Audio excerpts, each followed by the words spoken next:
मेरा नाम शगुफ्ता है। मेरे 3 बच्चे ने, किसी का काम करनी है। इन्हों दे जड़ा अब्बू है ना, 3 साल हो गए फौत होए है। तेरा मेरा करके अपना टाइम पास करनी है। दिल इन्होंने स्कूल भी पढ़ावा, इतने मेरे को खर्चा नहीं पूरा होंदा, इतने जोगी मैं नहीं, इतने मेरे वसैल नहीं।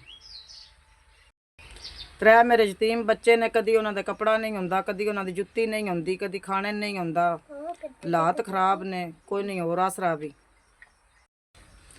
इतना भी आसरा नहीं होंदा वे बच्चा बीमार हो जाए, बंदा दवाई ले लवे। चीनी होवे तो घ्यो नहीं होंदा, घ्यो होवे पत्ती नहीं होंदी। हालात इतने खराब ने।